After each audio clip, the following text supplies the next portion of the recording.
Good morning students. आज का topic हमारा साइक्लोट्रॉन है, क्योंकि आपने पीछे पढ़ा था charge particle moves in electric and magnetic field और बोथ। तो ध्यान से देखिए cyclotron.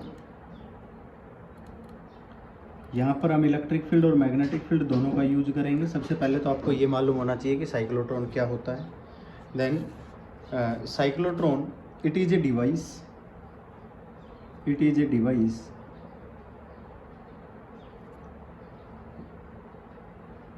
which is used to accelerate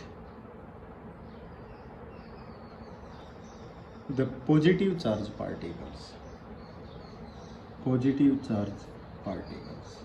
ये एक ऐसा डिवाइस है जो पॉजिटिव चार्ज पार्टिकल्स को एक्सेलरेट करता है, like proton, deuteron, alpha etcetera. Negative को नहीं करता। नेगेटिव मीन्स इलेक्ट्रॉन को नहीं करता, क्योंकि इलेक्ट्रॉन का मास कम होता है, और इलेक्ट्रॉन का मास कम होता है तो वो पाथ को डेविएट कर जाता है, जो कि हम आगे इसकी कंस्ट्रक्शन कराएंगे, उसमें आपको समझाएंगे। और ये पॉजिटिव चार्ज पार्टिकल को एक्सेलरेट करता है, क्योंकि ये सारे के सारे हैवी चार्ज पार्टिकल है, इनका मास काफ़ी ज़्यादा होता है। तो ध्यान से देखिए, सबसे पहले मैं इसकी इन्वेंशन के बारे में बताता हूँ कि इसके बारे में इन्वेंट किसने किया था और कब किया था। ठीक है, तो इसका इन्वेंशन किया था बेटा E.O. लॉरेंस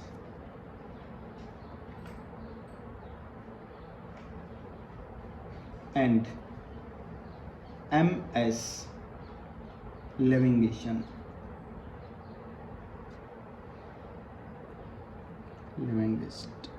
इन 1934। उसके बाद मैं आपको बताता हूँ इसका प्रिंसिपल। अब आप सोच रहे हो कि भाई ये जो चार्ज पार्टिकल है इसको एक्सेलरेट कराना है, तो हम सीधा सीधा इसको इलेक्ट्रिक फील्ड में रख देंगे। जब हम इसको इलेक्ट्रिक फील्ड में रखेंगे तो ये अपने आप एक्सेलरेट कर देगा। पर आप देखिए कि इलेक्ट्रिक फील्ड की लेंथ कितनी कर सकते हो आप।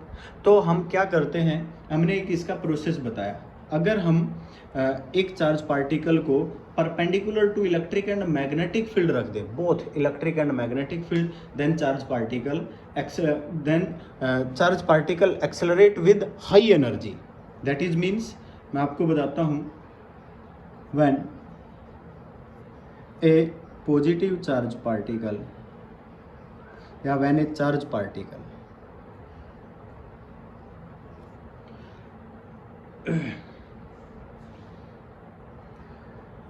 placed perpendicular to electric field and magnetic field, then it accelerate with high energy।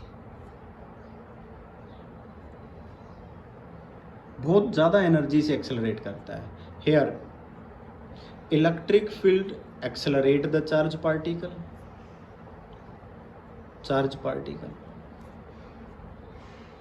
and magnetic field circulate the charge particle।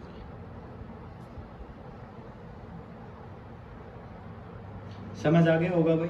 Electric field क्या करता है, उसको एक्सेलरेट कर देता है अपने फील्ड के अंदर, और जो मैग्नेटिक फील्ड है, जब कोई भी पार्टिकल परपेंडिकुलर मूव करेगा तो मैग्नेटिक फील्ड उसको क्या कर देगा, सर्कुलेट कर देगा।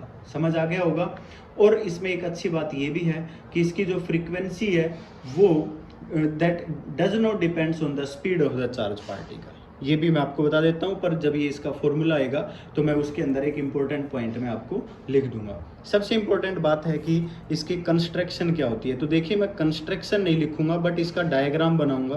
तो जिस तरह मैं डायग्राम बनाऊँ, जो मैं इसमें लगाऊँ, तो आपने उसको पॉइंट टू पॉइंट बनाकर लिखना है, जो आपकी बुक्स में भी मिल जाएगा। बुक से आप कंस्ट्रक्शन नोट कर सकते हो, बट मैं एक डायग्राम बना रहा हूँ, आपको समझ आ जाएगा।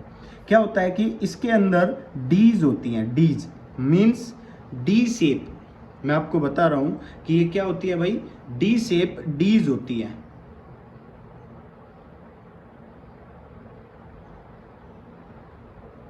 मेटेलिक डीज, ध्यान से देखो, ये क्या है, डी शेप है।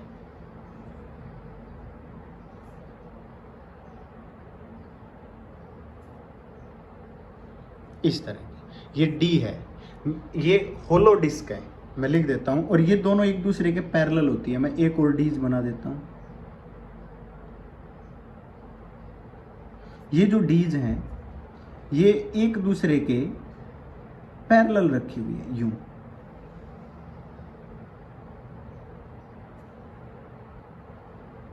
ध्यान से देखिए, होलो मेटालिक डीज, दो होलो मेटालिक डीज जो एक दूसरे के पैरेलल रख दी जाती हैं, यूं। ये होलो मेटालिक डीज है। अब क्या होता है कि इनके बीच में बिल्कुल एग्जैक्ट सेंटर में एक पॉजिटिव चार्ज पार्टिकल रख दिया जाता है। ये क्या है?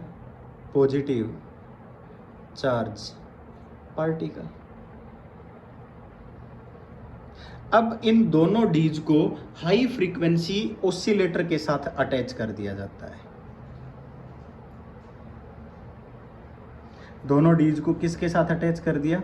High frequency AC, alternating current. Means AC का मतलब होता है कि जैसे कि ये आपका एसी साइकिल है, ये अल्टरनेट है, पहले पॉजिटिव साइकिल गया फिर नेगेटिव गया, अगेन पॉजिटिव गया फिर नेगेटिव गया, ये सिस्टम होता है। समझ आ गया? ये आपका हाई फ्रीक्वेंसी एसी के साथ दोनों मेटेलिक डीज को कनेक्ट कर दिया। अब इसका मतलब जैसे कि मान लीजिए इस डीज के अंदर पॉजिटिव साइकिल आया, तो ये डीज पॉजिटिव हो गई, ये नेगेटिव हो गई, तो इसका मतलब है इलेक्ट्रिक फील्ड जो चार्ज पार्टिकल रखा है उस क्या हो गया भाई? परपेंडिकुलर हो गया। बोलो हो गया कि नहीं? चार्ज पार्टिकल यूँ रखा हुआ था, electric field one dees two second dees, इस एक डीज से डी फर्स्ट से D1 से D2 की तरफ जा रहा है। बोलो जा रहा है कि नहीं?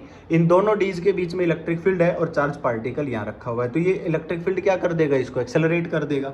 अब हमने क्या कहा, इसके नीचे और इसके ऊपर हमने क्या किया, एक तरफ तो नॉर्थ पोल और एक तरफ साउथ पोल, एग्जैक्ट परपेंडिकुलर। मेरी बात समझ आ गई होगी। हमने क्या कहा कि यहाँ पर ये हमने ले लिया साउथ, और यहाँ पर मैं कह देता हूँ ये हमने क्या ले लिया? नॉर्थ। आप यूँ बना सकते हो, नीचे साउथ पोल और ऊपर north pole. Means magnetic field कहाँ हो गया?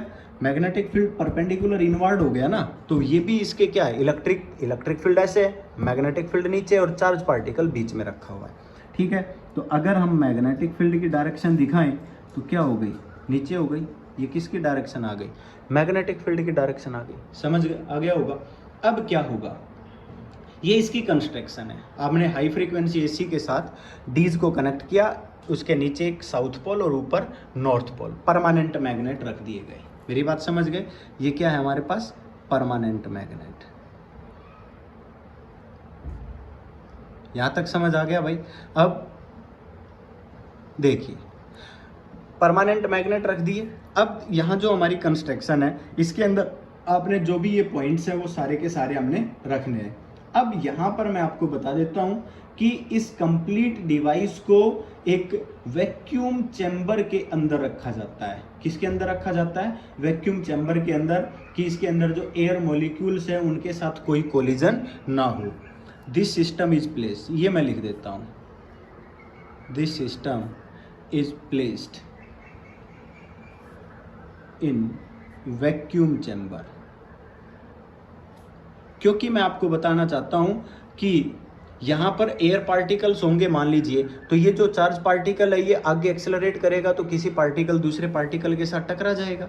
तो इसको किस में रखा जाता है? वैक्यूम चैम्बर के अंदर रखा जाता है। ठीक है भाई? तो अब ये हमारे पास कौन सा पार्टिकल है? पॉजिटिव चार्ज पार्टिकल था। और यहां पर मैं बता देता हूं कि इसका जो प्रेशर होता है, वैक्यूम चैम्बर का जो प्रेशर होता है 10⁻⁻⁶ mm of Hg column, vacuum chamber of pressure, ये भी आप बता सकते हो। वैक्यूम चैम्बर का pressure 10⁻⁻⁶ mm of Hg column, means low pressure पर होता है कि जो पार्टिकल्स हैं वो सारे के सारे रेस्ट में चले जाएं। बस ये ध्यान रखना है। अब बात आती है, देखिए कंस्ट्रक्शन आप लिखोगे, प्रिंसिपल हमने लिख दिया, साइक्लोट्रॉन का डेफिनेशन हमने बता दी, इन्वेंशन हमने बता दी। अब उसके बाद एक पॉइंट आता है थ्योरी, कि ये किस थ्योरी पर काम करता है। थ्योरी आपको मालूम होनी चाहिए। आपने क्या कहा कि आपके पास प्लस क्यू चार्ज पार्टिकल है, plus Q charge of mass m,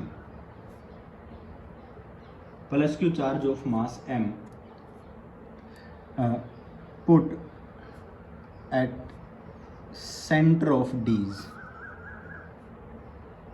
डीज के सेंटर पर रखा। तो आपको पता है, अब क्या कहोगे, then charge particle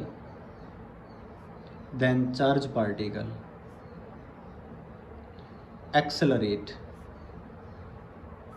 due to electric field in direction of electric field।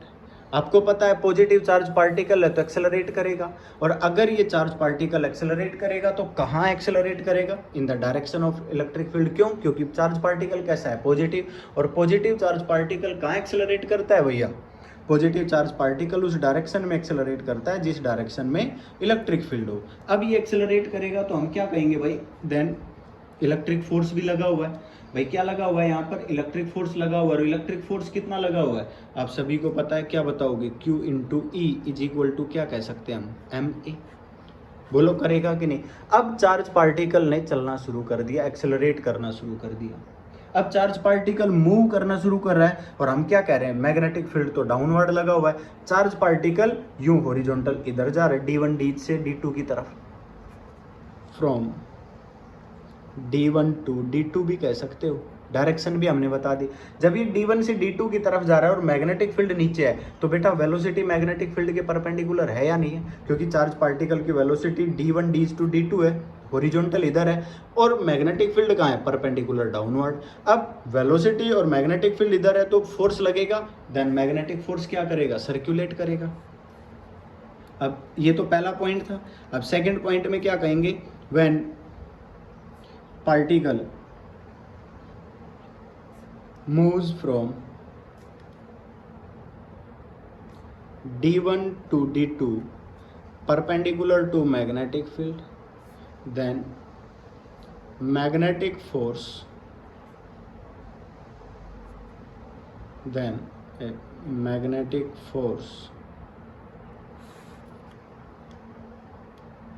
circulate them। आपको पता है उसको सर्कुलेट करेगा, और मैग्नेटिक फोर्स उसको सर्कुलेट करेगा, परपेंडिकुलर लगा हुआ है, then F B is equal to क्या हो गया बेटा, बी क्यू वी साइन 90। भाई वेलोसिटी, और देखेंगे वी क्रॉस बी करेंगे तो वेलोसिटी और मैग्नेटिक फील्ड 90 है, विच इज इक्वल टू क्या कह देंगे, M V square upon R, क्योंकि क्या लगेगा, is equal to centripetal force is equal to F C. बोलो कहेंगे कि नहीं। Then F B is equal to क्या कहेंगे, एफ सी, और ये हमने लिख ही दिया। अब हम क्या कह देंगे बेटा, यहाँ से हम क्या निकाल देंगे, R निकाल देंगे, तो R तो हमने पहले भी पढ़ा हुआ है, एम वी अपॉन क्या हो गया बेटा, बी क्यू। बोलो हो गया कि नहीं। एंड टाइम पीरियड जब हम निकालेंगे तो T इज इक्वल टू क्या होता है बेटा, 2 पाई R upon distance upon velocity.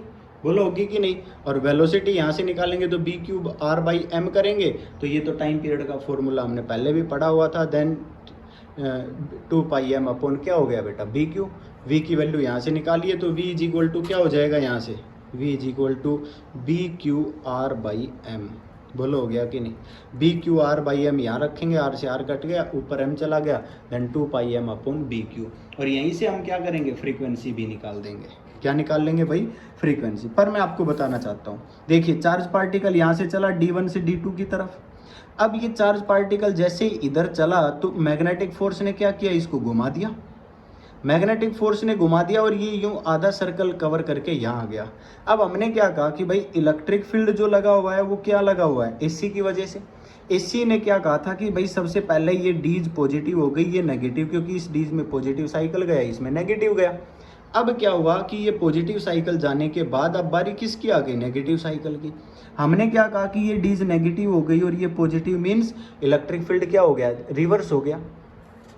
हम बता देते हैं, when charge particle cover half circle, then अगर ये charge particle half circle cover करेगा, then polarity of dees change, polarity of dees change and direction of electric field becomes D2 to D1। जैसे ये आधा सर्कल कवर करके यहाँ पहुंचेगा तो अब पोलरिटी चेंज हो जाएगी और इलेक्ट्रिक फील्ड इधर हो जाएगा, और हमें पता है तो इलेक्ट्रिक फील्ड की डायरेक्शन में एक्सेलरेट कर रहा है, मीन्स इसकी वेलोसिटी इंक्रीज हो गई और ये इंक्रीज होकर ऐसे आ जाएगा। और फिर दोबारा से जैसे ही आधा सर्कल कवर करेगा, देखिए इलेक्ट्रिक फील्ड ने एक्सेलरेट किया तो ये D2 से अब D1 की तरफ भागेगा, क्योंकि इलेक्ट्रिक फील्ड की डायरेक्शन कहाँ हो गई, D2 से D1।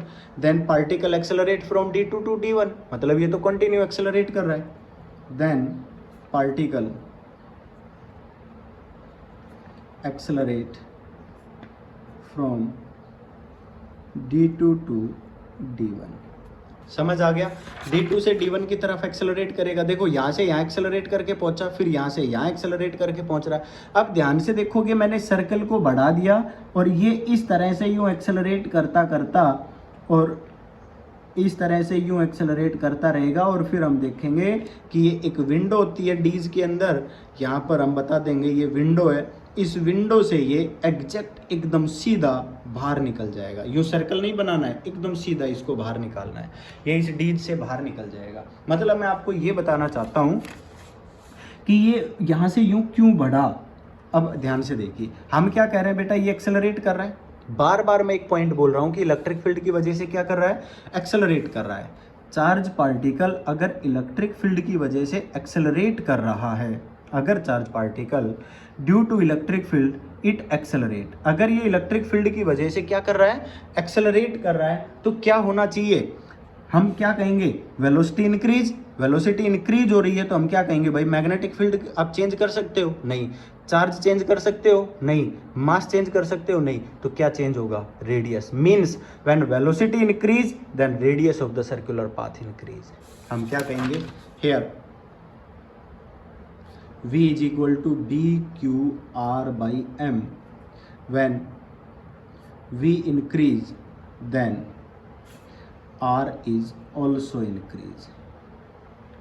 समझ आ गया होगा। हम क्या कहेंगे, जब इसके वेलोसिटी इंक्रीज होगी, हमने ये बता दिया कि ये पार्टिकल एक्सेलरेट करेगा, एक्सेलरेट करेगा तो वेलोसिटी इंक्रीज होगी, और वेलोसिटी इंक्रीज होगी because BQ by M is constant. ये तो आप बदल ही नहीं सकते। मैग्नेटिक फील्ड आपने जितना दे रखा है उतना ही है, चार्ज पार्टिकल का चार्ज जितना है उतना ही है। चार्ज पार्टिकल का जो मास है वो भी आप इंक्रीज नहीं कर सकते, डिक्रीज नहीं कर सकते। तो क्या चेंज हो सकता है, केवल रेडियस। तो जितनी वेलोसिटी बढ़ती जाएगी रेडियस उतनी ही बढ़ती जाएगी। और जैसे ही ये आधा सर्कल कवर करेगा, अब ये आधा सर्कल कवर क्यों कर रहा है भाई, इसने तो एक्सेलरेट करके D2 से D1 की तरफ एक्सेलरेट करा दिया, धक्का दे दिया उसको उधर। अब ये उधर जा रहा है, मैग्नेटिक फील्ड नीचे है, तो मैग्नेटिक फील्ड क्या करेगा, and magnetic field again moves it in circular path and this process is going on।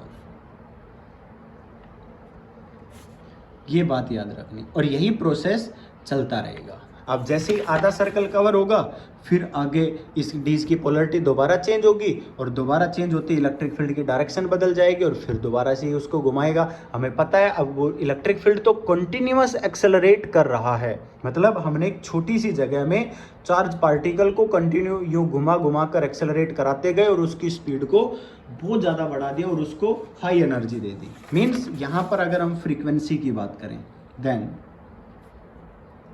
frequency of charge particle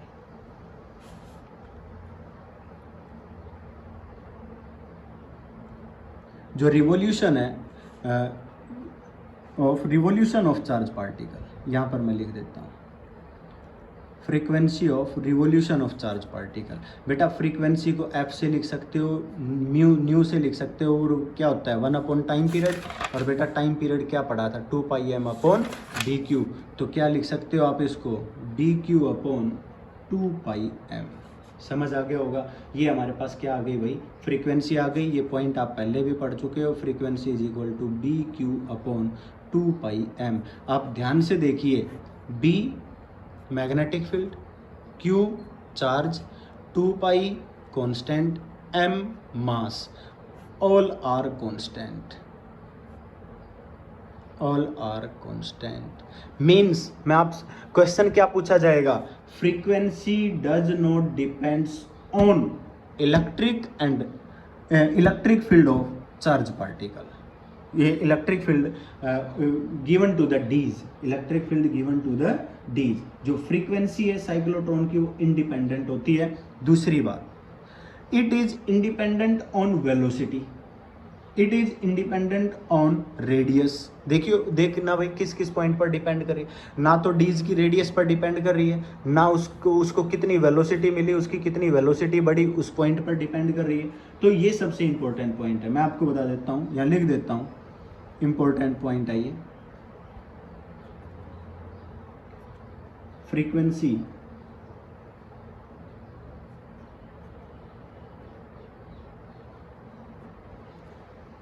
is independent of both velocity and radius।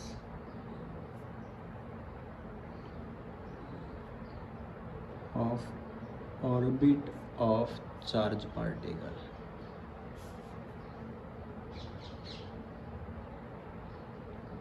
समझ आ गया। And it is cold cyclotron frequency भी कह सकते हो, and it is also called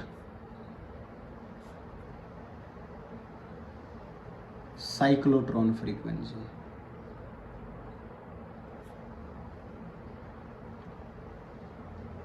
समझ आ गया होगा।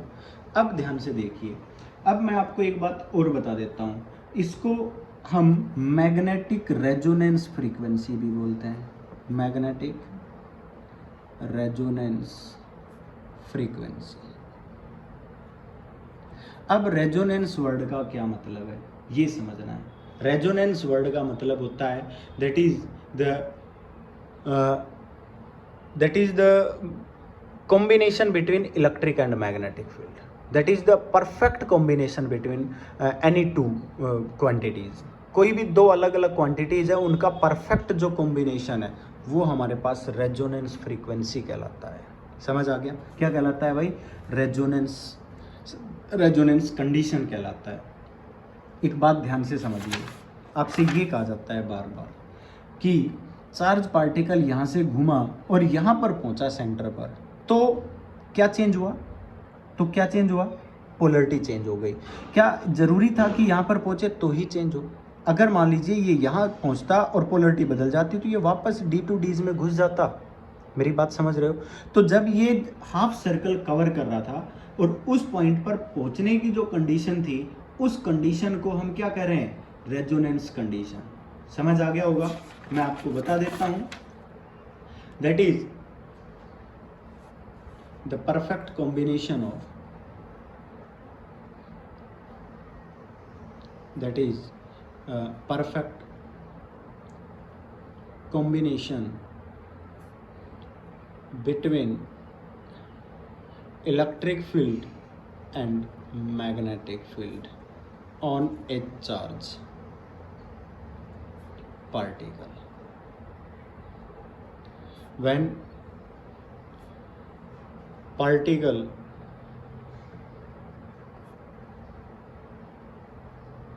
reach at midpoint between D's, then polarity of electric field change, जो आपने इलेक्ट्रिक फील्ड दिया है उसकी पोलरिटी उसी समय चेंज हो रही है। तो ये किसका कॉम्बिनेशन है, इलेक्ट्रिक और मैग्नेटिक फील्ड का कॉम्बिनेशन है। जैसे ही D1 से D2 हाफ सर्कल कवर होगा तो फ्रीक्वेंसी जो है मींस आप ये भी कह सकते हो कि जो पार्टिकल की फ्रीक्वेंसी है और जो इलेक्ट्रिक फील्ड की फ्रीक्वेंसी है वो मैच कर गई हो। मेरी बात समझ गए? जितना पार्टिकल ने टाइम लिया, पार्टिकल का जो time period, that is time period to take time period to take cover half cycle is equal to time period to change polarity। जितना टाइम इलेक्ट्रिक फील्ड की पोलरिटी चेंज करने का था उतने ही टाइम में जो चार्ज पार्टिकल है वो हाफ साइकिल कवर कर रहा था। समझ आ गया? Time period to cover half cycle is equal to time period to change polarity. समझ आ गया होगा? ये सबसे इम्पोर्टेंट पॉइंट था, ये फ्रीक्वेंसी का सबसे इम्पोर्टेंट पॉइंट है और ये आपने याद रखना है। ये रेजोनेंस का मतलब है। किसका मतलब है? रेजोनेंस का। कि आपने इलेक्ट्रिक फील्ड, ये जो साइकिल है, जो आपका चार्ज पार्टिकल है जिस मैग्नेटिक फील्ड में रखा है, आपने इसकी फ्रीक्वेंसी निकाल दी, मतलब आपने इसका टाइम पीरियड निकाल दिया। अब हाफ साइकिल का टाइम पीरियड अगर आप बताओगे t इज इक्वल टू क्या कहोगे भाई? जो ये टाइम पीरियड है इसका आधा कर दो, क्योंकि ये तो कंप्लीट साइकिल का टाइम था। आधे साइकिल का टाइम पीरियड क्या हो जाएगा? That is pi M upon B Q which is equal to t/2। समझ आ गया होगा भाई? Total time period 2 pi M upon B Q था ना, तो ये तो आधा टाइम कि उसकी फ्रीक्वेंसी इसके साथ मैच कर जाए। पाई एम अपॉन बी क्यू, आपको पता है पाई कॉन्स्टेंट है, मास, चार्ज एंड मैग्नेटिक फील्ड, ये सब कॉन्स्टेंट है। तो आप अगर इसका कॉम्बिनेशन इलेक्ट्रिक फील्ड के साथ लेते हो तो उसको क्या बोलेंगे? Resonance condition. और जब ये हाई एनर्जी ले जाएगा, चलो मैं एक डायग्राम और बनाकर आपको समझा देता हूँ। अभी आपने इसकी जो वर्किंग थी ना उसको बहुत अच्छे से समझना है बेटा। मैंने ये कहा, मैं बिल्कुल आसान डायग्राम बना रहा हूँ, बिल्कुल नॉर्मल सा डायग्राम है, ठीक है। मैंने ये कहा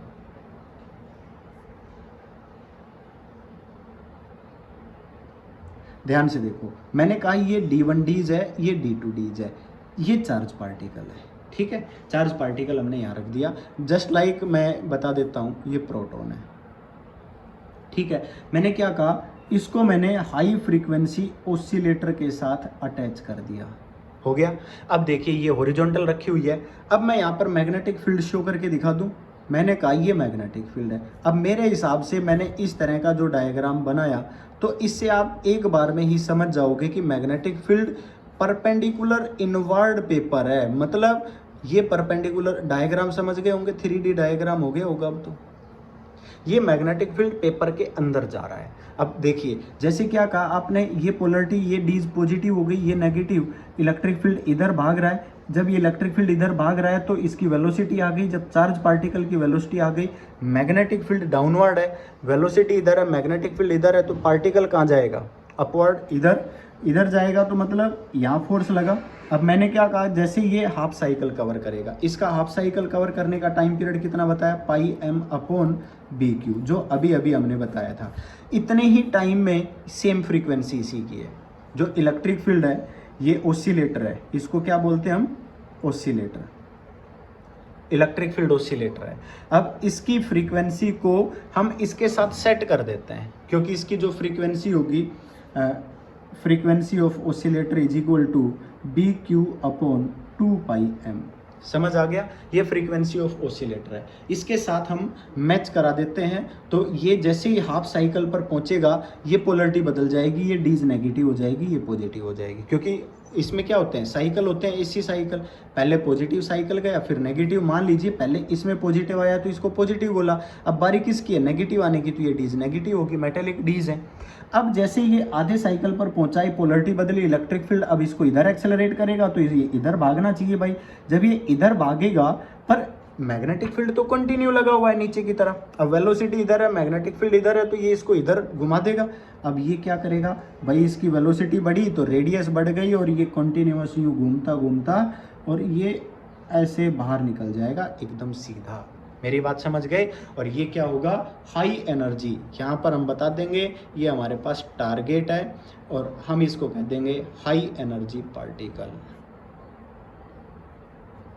समझ आ गया? ये पार्टिकल की एनर्जी क्या है? हाई एनर्जी पार्टिकल है। पॉइंट क्लियर हो गया? अब हमने क्या कहा भाई, अब मैक्सिमम काइनेटिक एनर्जी की बात करेंगे, क्योंकि हाई एनर्जी बार बार बात कर रहे हैं, तो हम यहाँ पर किसकी बात करेंगे? Maximum kinetic energy of accelerated particle, accelerated charge particle. ठीक है, हम क्या कहेंगे भाई, अगर मैक्सिमम काइनेटिक एनर्जी की बात करेंगे तो हम क्या कहेंगे, V नॉट एक्वायर्स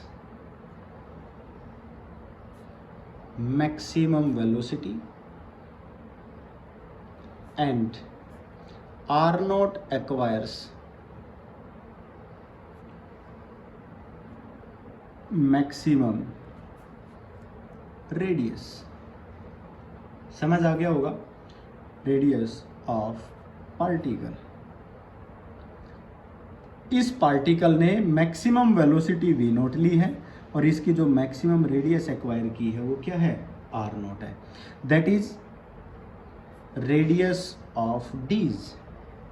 मैक्सिमम कितनी ले सकता है, जितनी डीज की रेडियस है। अगर ये इसके यूं एक बार और घूम गया, इसकी रेडियस के साथ साथ चला गया, अगर और बढ़ा तो फिर क्या होगा, इसकी वॉल के साथ टकरा जाएगा।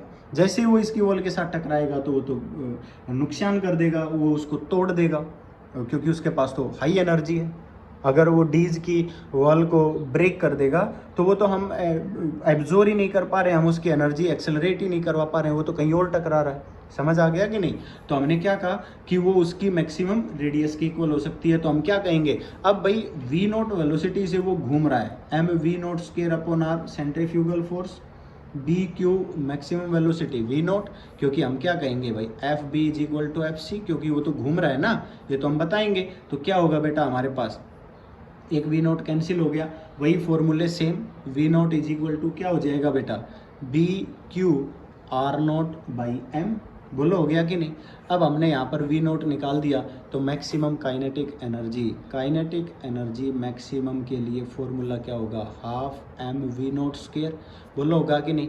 जब हम ये फॉर्मूला रखेंगे तो हमारे पास कितना आ जाएगा, 1/2 m v नॉट का स्क्वायर करेंगे, एक m कट जाएगा, मैं सीधा लिख रहा हूँ b square q square r not square by m, क्योंकि एक बच जाएगा, इसका स्क्वायर करेंगे तो एक ऊपर है, कैंसिल हो जाएगा। ये हमारे पास क्या आ गई भाई, मैक्सिमम काइनेटिक एनर्जी आ गई।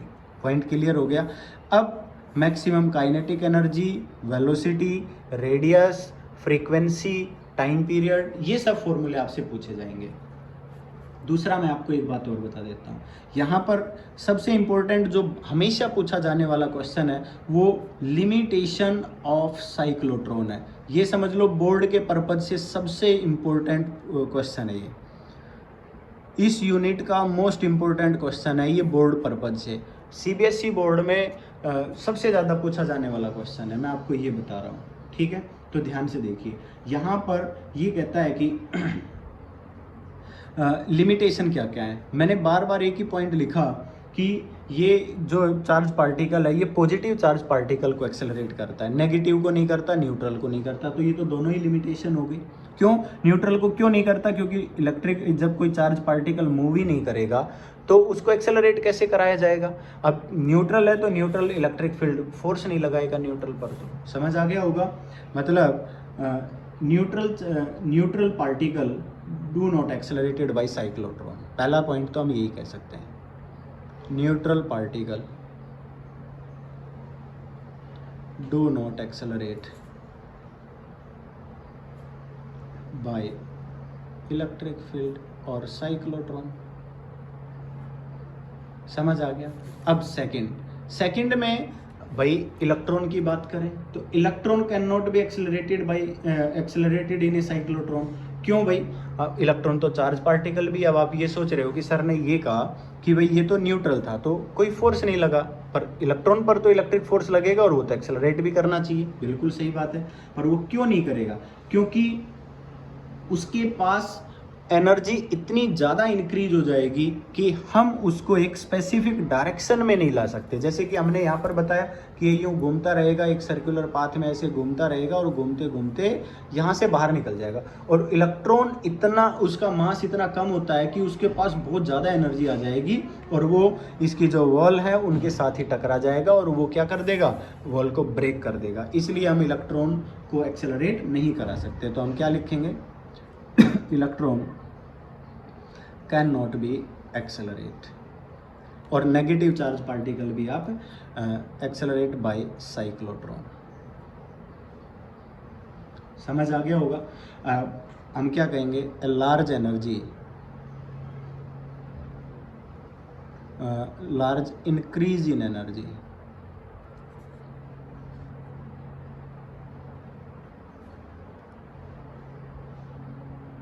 then large increase in velocity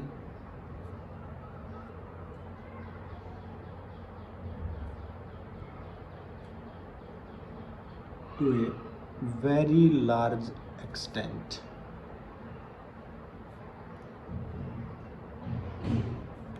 and electrons throw out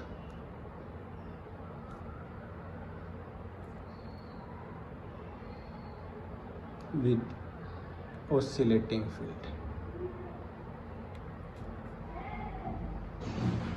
समझ आ गया होगा, इलेक्ट्रॉन उस ऑसिलेटिंग फील्ड से बाहर निकल जाएगा। अब अगला पॉइंट जो मोस्ट इम्पोर्टेंट है भाई, हमने एक आइंस्टाइन रिलेशन पढ़ी थी, मैं लिखता हूँ अकॉर्डिंग टू, मोस्ट इम्पोर्टेंट है ये भी, आइंस्टाइन स्पेशल थ्योरी, सभी को याद है, 11th क्लास से पढ़ रहे हैं, रिलेटिविटी थ्योरी। क्या कहा था भाई, m is equal to M not upon 1 minus V square upon C square under root. बोलो पढ़ा था कि नहीं, ये थ्योरी ऑफ रिलेटिविटी पढ़ी है। Means m increase with increase in velocity, आप वैल्यू पुट करके देख सकते हो, वेलोसिटी की वैल्यू इंक्रीज करते जाओगे m इंक्रीज हो जाएगा, ये हमने पढ़ा हुआ है। और हम यहाँ पर भी क्या कह रहे हैं, ये भी पार्टिकल की वेलोसिटी इंक्रीज होती जा रही है, बट हमने मास को हर जगह पर क्या लिया है, कांस्टेंट। बोलो लिया है कि नहीं, हम बार बार क्या कह रहे हैं, here mass is taken constant and find result.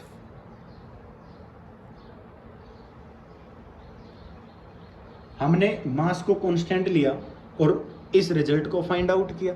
अब इस रिजल्ट को फाइंड आउट किया तो जितने भी रिजल्ट आ रहे हैं हर जगह पर m लिया हुआ है, और हमने ये वेलोसिटी, रेडियस, काइनेटिक एनर्जी सब केवल और केवल यही m लेकर निकाला हुआ है। मतलब इनिशियल भी यही m था और फाइनली भी यही m है। तो जितने भी रिजल्ट्स हैं अगर हम इस फॉर्मूले को अप्लाई करें तो क्या होगा, वो तो हमारा जो हमने रिजल्ट्स निकाले हैं वो तो कैंसिल हो जाएंगे। Then it do not follow, do not holds good Einstein formula, जो आइंस्टाइन फॉर्मूला है उसके ऊपर खरा नहीं उतरता है। तो ये भी इसकी क्या है, लिमिटेशन है। समझ आ गया होगा भाई। अब इसका एक लास्ट पॉइंट मैं आपको बता देता हूँ 1 मिनट में, use of cyclotron, uses of cyclotron. और देखिए ये टॉपिक्स जो हैं ख़त्म हो गए हैं, अगले लेक्चर के अंदर मैं इसके न्यूमेरिकल्स कराऊंगा, जितने भी हो सकेंगे, ज़्यादा से ज़्यादा जो होंगे वो न्यूमेरिकल्स मैं अगले लेक्चर में करा दूंगा। बट ये जो charge particle, motion of charge particle in electric and magnetic field है, लगभग ये सारा का सारा ख़त्म हो गया। आगे हम फोर्स ऑन ए कंडक्टर पढ़ेंगे भाई इन ए मैग्नेटिक फील्ड, ये ध्यान रखना, ठीक है। यूजेज में हम क्या बताएंगे, मैं थ्योरेटिकल बता देता हूँ। High energy particle produced in a cyclotron are used to bombard nuclei or study the resulting nuclear reaction or investigating the nuclear structure। हम न्यूक्लियर रिएक्शन के लिए किसी भी चार्ज पार्टिकल को एक्सेलरेट कराना है और उसको बम्बार्डमेंट करानी है, कहीं पर टकराना है, तो उसके लिए हम इसका यूज़ करते हैं। क्योंकि जो भी न्यूक्लियर रिएक्शन होती है वो हाई एनर्जी रिएक्शन होती है, और हाई एनर्जी चार्ज पार्टिकल लेकर आना है तो साइक्लोट्रॉन से एक्सेलरेट कराना होगा। सेकेंड पॉइंट मैं आपको बता देता हूँ कि हाई एनर्जी पार्टिकल्स, जैसे कि हमारे पास जैसे किसी न्यूट्रॉन के साथ कोलिजन कराना है, प्रोटॉन का कोलिजन कराना है, उसको तोड़ना है, एटॉमिक स्ट्रक्चर चेक करना है, तो उसके लिए भी हम किसका यूज करते हैं, साइक्लोट्रॉन का यूज करते हैं। समझ आ गया होगा। और आप इनको पढ़िए, समझिए, यूजेज ऑफ साइक्लोट्रॉन आप लिखिए। उसके बाद हम क्या करेंगे भाई, इनके न्यूमेरिकल्स करेंगे। यूजेज ऑफ साइक्लोट्रॉन के बाद हम इनके न्यूमेरिकल्स करेंगे। आज के लेक्चर में बस इतना ही। Thank you.